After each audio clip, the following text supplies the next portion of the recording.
Web 2.0. Innovation. Trend. Collaboration. Software. Metadata. Got the world turning as fast as it can? Hear how technology can help, legally speaking, with two of the top legal technology experts, authors, and lawyers, Dennis Kennedy and Tom Mighell. Welcome to the Kennedy-Mighell Report here on the Legal Talk Network. And welcome to episode 190 of the Kennedy-Mighell Report. I'm Dennis Kennedy in St. Louis. And I'm Tom Mighell in Dallas. In our last episode, we discussed internet privacy and the practical aspects of virtual private networks, better known as VPNs. Tom and I recently presented a webinar on video conferencing. And yes, Tom and I actually are available for speaking engagements. We do that every now and then. So we have a lot of great tips and ideas for improving your video conferences that we gave in that presentation. So we thought we'd share some of our best ones with our podcast audience for free. Tom, what's on our agenda for this episode? Well, Dennis, in this edition of the Kennedy-Mighell Report, we'll indeed be talking about how to get better at video conferencing. In our second segment, we have an audio question from a listener about Macs in law. And as usual, we'll finish up with our parting shots, that one tip, website, or observation that you can start to use the second that this podcast is over. But first up, video conferencing. This is another topic. I think we've been covering some topics lately that really aren't new. People have been using video conferencing for some time. But lawyers, I think, not so much. According to the 2016 ABA Legal Technology Resource Center survey, only a quarter of lawyers use video conferencing regularly or even occasionally, but others outside the legal community are actually plowing full speed ahead with video. And I hope, dragging lawyers along with them. So let's get it started, Dennis. Did the Jetsons world of video phones sneak up on us while we weren't looking?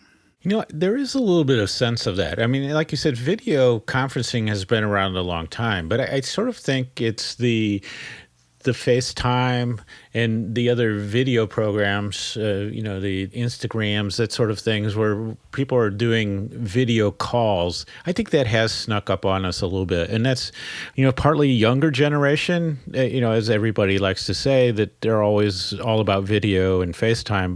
But I think it's also the older generation. So on the webinar, Tom, you were saying that the practicing lawyers are sort of sandwiched between these two generations that are really using video live. Grandparents like to see their grandkids and vice versa. So I think that you do see that element of video being considered part of phone calls, and then also just more people look at videos on the internet all the time. And so I think the video aspect has sort of come into play in ways that we didn't expect. So it does seem like it kind of did sneak up on me a little bit. But I think you're right that this is an interesting time for lawyers to look at this or take a new look at this technology. And in our webinar, we said, is video conferencing the land of opportunity for lawyers? And that's what we the question we wanted to have our audience think about. And it certainly made me think, because I do think that there's some really interesting opportunities for lawyers to use video and video conferencing these days. I agree. I think that you're right.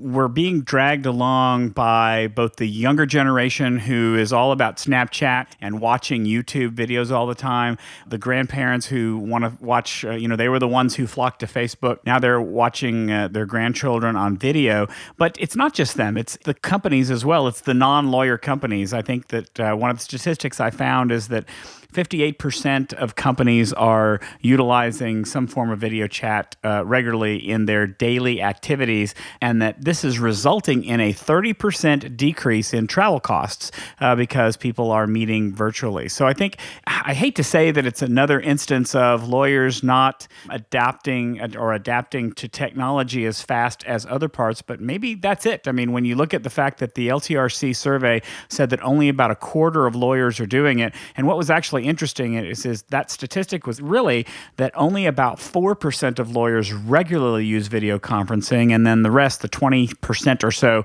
are occasionally using video conferencing. So the number of lawyers who are actually doing it often is a lot lower than I think I would have expected anyway. And I think that there's a lot of kind of compelling reasons to use video. I don't know, Dennis, where do you want to start? Do you want to talk about kind of the requirements for getting a service together? Do you want to talk about the services themselves? How do you want to frame this? Well, I want to kind of set the stage a little bit for how I've seen lawyers using it and where I think the potential is. And so, I was recently at a place, it was a domestic violence center is probably the best way to describe it, but they had a conference room that was set up for video so that people could have hearings, and so they could connect to the courthouse and a judge or other hearing officer, and things could be handled without, interaction with the spouse or without having to go to a courthouse, and things could be expedited that way. And I said, God, what a great use of video. This is something that people talked for a while, and it really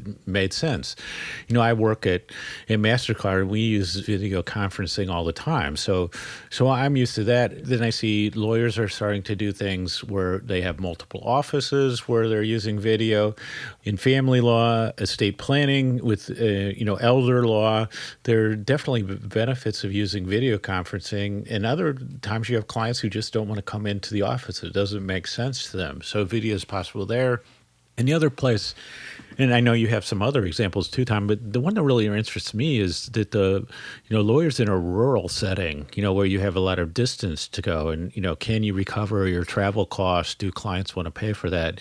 And wouldn't they prefer doing video as opposed to coming into your office? So I think that's the stage I want to set to say, there are actually some really interesting uses of video that the average lawyer could make use of to help his client and maybe make some of the things that he does more profitable, because if you're doing things that you can't charge for, trips out or that sort of thing, that video could really help you.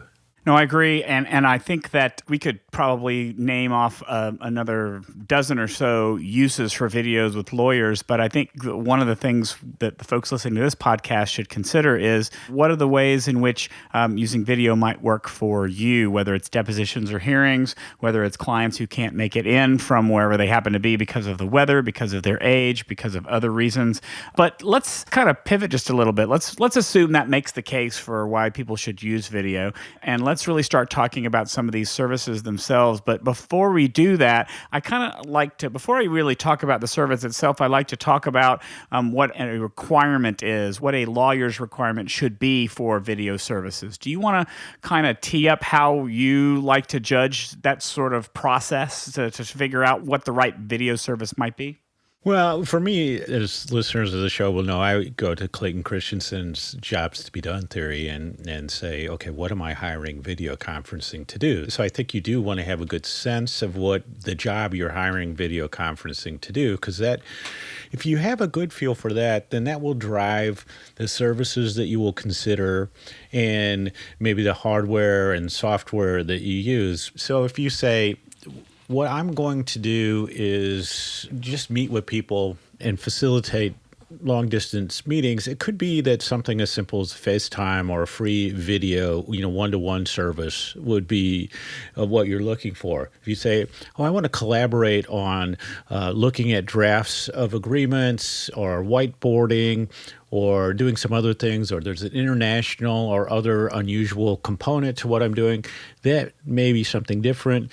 If you say quality doesn't matter, or if I'm doing something where quality totally matters, then that will drive a different set of equipment purchases. So I think that you kind of want to get a feel for that, and then within that start to say, do I want to use a cloud-based service? Do I want to put together a conference room in my office where I can do video and kind of make it like a set that's for video? So I would that's what I would start to say is, can I kind of pin down what it is I plan to do and how I plan to start with this, and then match the services to, and like I said, if you're going to invest in hardware and software in a significant way, then I would want to understand why I actually wanted to do that. I think that there are also a number of feature requirements that people will need to think about. And we covered a number of these when we gave the webinar, but so I'd like to go through a couple of the requirements that I consider to be sort of basic requirements for looking at some of these services. First one is cost. Some of these services are free, but not many. Some of them offer a free subscription model for a small group or with limited functionality. I think we both agree that having a paid service with better functionality and better support is probably more recommended than the free service here. You'll want to consider whether you get toll-free numbers or whether local numbers are okay. If you have an international practice, you want to make sure that international calling is supported by the service.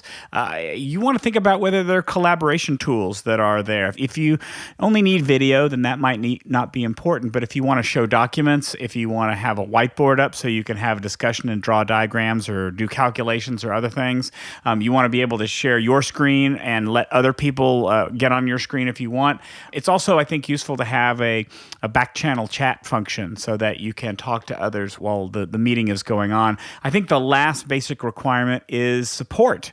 Having someone, either technical support that can help you or your attendees out, is useful. A lot of lawyers are using some video conferencing services, not really for video meetings, but for hosting webinars. And the availability of support to help your webinar attendees with minor technical issues, like they can't hear you or they're having trouble with the video or whatever, is better handled by somebody else rather than you while you're trying to give a presentation. So I think those are some of the basic requirements, but kind of the elephant in the room as far as a requirement's concerned is security. Do you want to maybe kick that off, Dennis, and talk about some of the security aspects we think are important? Yeah, so security runs across the board. So you're going to say, well, there's certain sense that you want to have encryption, you want to have it protected, you have some obligations, obviously, of confidentiality. So there's one level of service, and you say, if I go with an online service that's, a business service, I'm probably going to be in pretty good shape there in terms of the technical aspects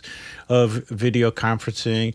You still may have some questions about how video is stored that you want to investigate. I think the really interesting aspect of security to me is how do you control, say, who's in the room and can hear things on both in your office and at the other sites? Does that raise some issues? What happens if you're, say, meeting with an elderly estate planning client and there are family members in the room? Now, if you're in your office, you could control that really well and kick the people out of the room. But if they're on video, you may not even know that they're there. And so there are some other security aspects where you need to think about that. Obviously, you don't want to do video, a video conference in a Starbucks, that sort of thing. So you kind of need to think these things through, because some of the things you take for granted about just physical security, confidentiality in an in-person meeting become something that you have to think about in a video meeting. And along those lines, if you have a practice that involves talking with your clients about their health condition or their medical records or things like that, you're going to have to make sure that if you're saving those recordings, if you're saving those meetings, because sometimes most of these services provide for the ability to save meetings on the services servers, you want to make sure that the service is able to meet HIPAA requirements, for example. If you have other regulations that govern the communications you have with your client and the information you manage on their behalf, that has to also come into play. I think that part of what goes a long way here is having a conversation with your client ahead of time. Say, we used to talk about this when email was the new way that people were communicating with their lawyers and their clients, having video conferencing mentioned in a retainer agreement, in an engagement letter, to say, we are going to use video conferencing. It is a convenient method of communication, and we have a secure way to do this that will protect privilege. Give them that notice. They're signing off on that they know what's going on. Educating them, I think, is important, but educating yourself is also important. One of the big aspects of any new technology tool these days is that the new spectrum chapter of the ABA rule of technological competence that one was adopted by the ABA about 5 years ago, and now has been adopted by more than half the states. I think is what it is. And put simply, it requires that you know how to use the technology that you employ to serve your clients. And I think that having a tool that's easy to use, and maybe that's one requirement that we didn't mention earlier, having something that's easy to use ought to help you satisfy that requirement of competence a lot easier than finding something that's too complicated or that you never take the time to actually learn about. Yeah, and I would say the other thing is that this strikes me as potentially one of those great client-driven technologies. So it could be that the clients who are going to push you in directions of how you make your decision, because you certainly want to make it easy for clients who use video conferencing to use it with you. So that may drive some of your considerations. So to me, that's kind of a fascinating part of this, because I think that you may get the push from clients, but you could also be out ahead of clients and say, hey, I can offer video conferencing. Like Tom says, my favorite tip from the webinar was your thing about focus on the engagement letter and covering video conferencing, because I think that's such a good idea. But you can look at that and say, can I price this in a way so it becomes attractive to clients to meet with me by video rather than to have them come in or me drive out to where they are? Is there a way to incentivize that? Is there a way to kind of price things in a way where I get better cost recovery of what I'm doing, or I just ease the wear and tear on myself from driving around? Like I said, I just think of the rural practice that say, oh my God, the video conferencing could be an amazing benefit to your work life and professional life and your personal life. So let's talk a little bit about kind of what's available out there. What are the services that are available? I guess maybe real quick before we do that, and we're going to be talking mostly about solutions and tools that are good for small firms, solo lawyers, maybe medium-sized firms. I think, Dennis, you might want to talk about some high-end tools at the very beginning. But for those of you who may not have the budget for something more, really we're talking about needing 4 basic things. 1, a computer, a laptop, a desktop. You probably already have that.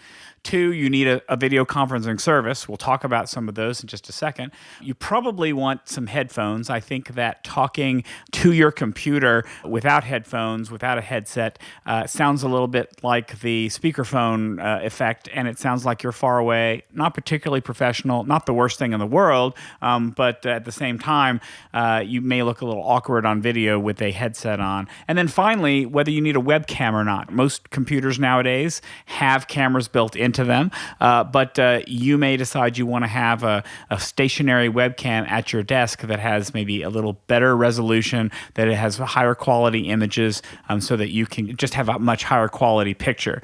Real quick, I want to kind of talk about just the services that I think are interesting out there, and I'm really only going to mention 2 or 3 of them. Actually, I'm going to just talk about 2, and then Dennis, let you talk about more. I think that I know you're going to kind of handle the Microsoft Office side of the spectrum. I'm going to talk about Google Hangouts. If you're in a law firm that has G Suite or Google Apps or whatever it's being called these days, it automatically comes with Google Hangouts. But I think that it's a great video option. You can get up to 25 video users. You can use Hangouts on Air to broadcast a meeting to unlimited users via YouTube. Again, it's really only useful if you have a G Suite account, although if you have the account, then anybody can join regardless of that. So I think that's one good option. My favorite video conferencing option for solo and small firm lawyers is called Zoom. I've used Zoom for my personal video calling needs for a couple of years now. I love it. It can host up to 500 video participants. It has tons of collaboration features. If you want something a little bit more, it's got enterprise offerings, so I think that's nice to be able to upgrade the services that you have. But there's also a free version. You can have up to 50 people in a meeting. Although that meeting is only limited to 40 minutes, you can at least try it out to see if it works for you. Those are 2 of my favorites. I know there's probably more I could mention, but Dennis, you want to spend some time talking about what services you either like or have used or would recommend? So you and I have used Skype for video chat for a long time. So those, what I call a personal Skype, is one thing that people have used for a long time, and a lot of listeners are probably familiar with it. Skype for Business is sort of Microsoft's business video conferencing tool. So it's part of the Office 365 suite. So it could be something you already have access to or can pay for really easily. And what I like about it is you can use it for instant messaging. I can be instant messaging somebody. I can shift, so I'm talking to them in audio as a call. I can shift to video, and I can also share screen. So just by clicking a mouse. And so as something you might already have access to or could easily get in there, it does most everything that you want. And I think it works pretty well. So I like that. So what I would say is if you're putting together a list of tools to look at, I would probably just go ahead and put Skype for Business on that list. The other thing is that I've used the Cisco telepresence, which is sort of like the, whatever you want to call it, the Ferrari of video conferencing. And it's totally cool. You sometimes see this on TV interview shows. So there's these monitors that are super high resolution, and it looks like you're in the same room with people because of the size of the monitors and the quality.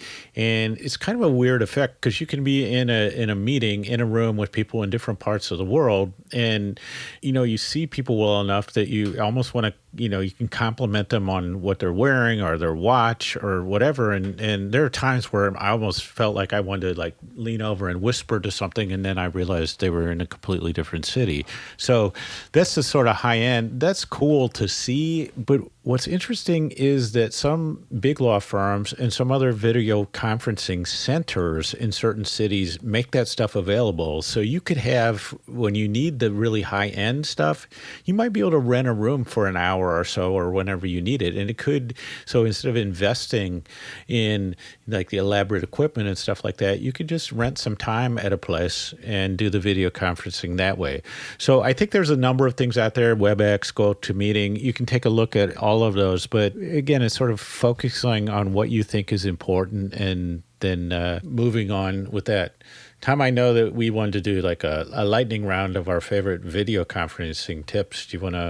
Should we move to that right now? Yeah, let's do it. I'll do a couple tips, you do a couple tips, and then that'll take us out.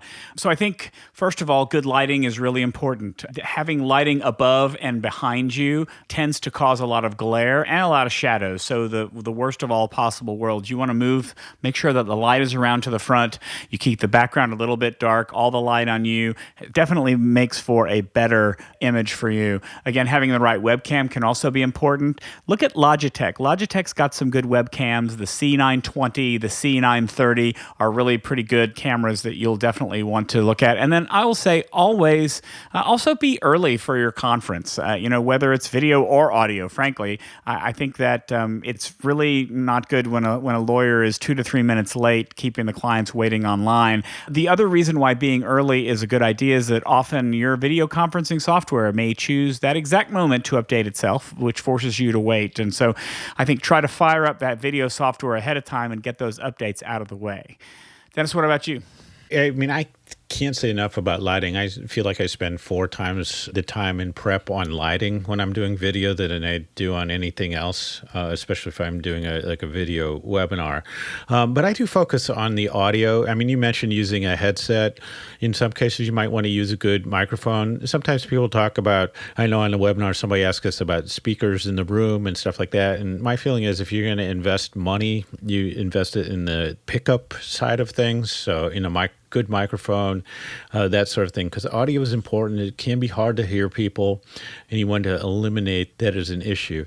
The other thing to think about is what to wear. I mean, not just to be professional, of course, but you can learn from TV broadcasting and just get the hints of what people tell you to wear when you're on TV, because that's really what people are going to compare your video conference to, is what they're used to seeing on TV. So you do want to avoid the patterns that can cause weird effects on video.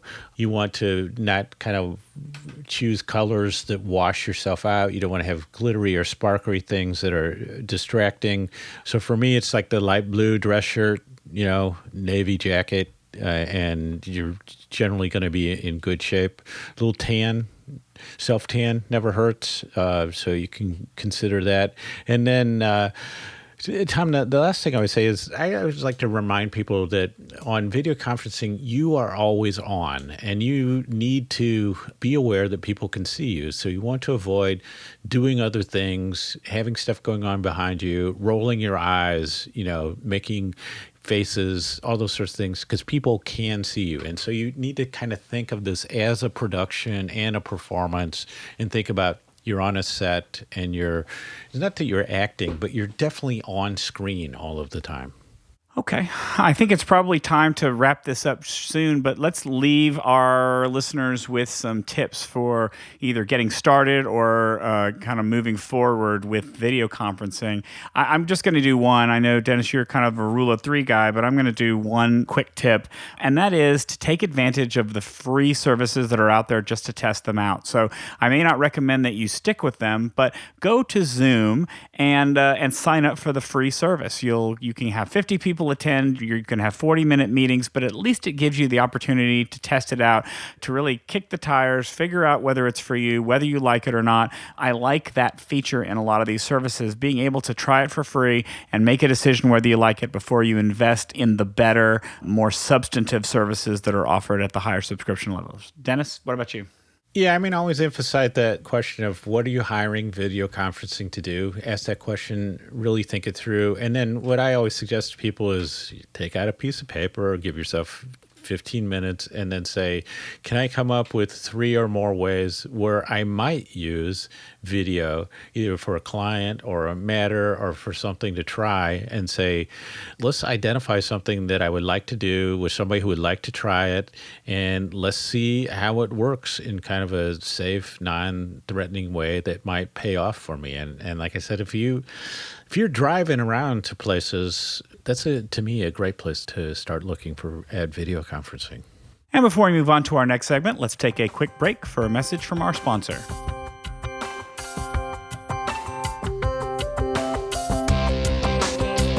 Looking for a process server you can trust? ServeNow.com is a nationwide network of local pre-screened process servers. ServeNow works with the most professional process servers in the industry, connecting your firm with process servers who embrace technology, have experience with high-volume serves, and understand the litigation process and rules of properly effectuating service. Find a pre-screened process server today. Visit www.servenow.com.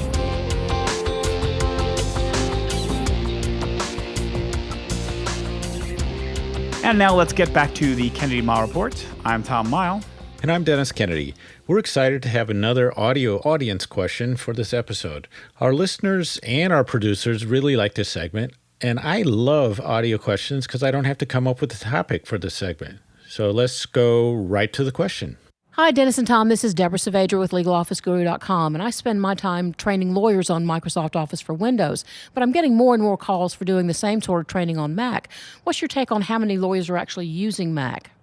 And Tom, you get to answer first. Well, this is a moving target. I'm not sure that there's a good answer to this question, and I'm not sure that anybody really knows what the answer is to this. And here's the prime example of this. About, 3 or 4 years ago, Clio, the cloud practice management software company, did a survey. One of the questions that they asked was how many of you, like Mac or or use Mac, and the number that came back was 66%. I think that number is extraordinarily high. There might be a lot of Mac-loving lawyers out there, but I just don't think 66% of lawyers are using Macs. Now, by the same token, one of the surveys that we generally like to look at, the ABA's Legal Technology Resource Center survey, last year they found that the statistics are kind of confounding to me.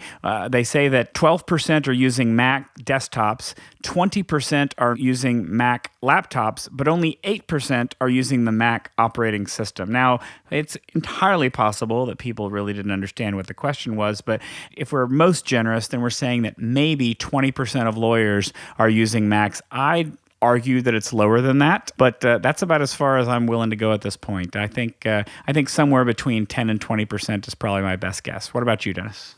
I'd probably go a little bit less. I mean, the numbers as of maybe like 2016, I think Mac is around 10%, Windows about 90%. I would guess, given the conservatism of law firms, that the fact that law firms buy in bulk, and so you have those, a lot of big firms on Windows, that I would say we're below 10%. I mean, I love my Mac. So, I don't know that the numbers really tell you that much. I mean, I think you want to pick what's best for you, but I'd go a little bit lower than that. I think what's interesting is you do get the sense that in the solo market that maybe Macs skew a little bit higher. And it's interesting to track that down. But from ABA Tech Show and other places, there's definitely a much increased interest in Macs over the years. But I'd say that 10% that they say across the board is probably the high point, and I would guess in law is probably maybe even significantly under that. But as you say, Tom, there's survey information, but it's just a guess as to what the actual numbers really are. But interesting question, and one we revisit from time to time. So now it's time for our parting shots. That one tip, website, or observation you can use the second this podcast ends. Tom, take it away. So I'm in a bit of a rut with my parting shots because last time I talked about some of my favorite Bluetooth speakers, and then what happens? But I find a new favorite Bluetooth speaker specifically for dealing with my desktop computer. So I didn't want a wired connection to my computer. I really wanted a high-quality Bluetooth speaker that I could both use with my desktop and then pick up and take with me somewhere. And I have found a fantastic speaker. I really like it. It's the Bose Revolve, and I'm using the Revolve Plus. There's two speakers.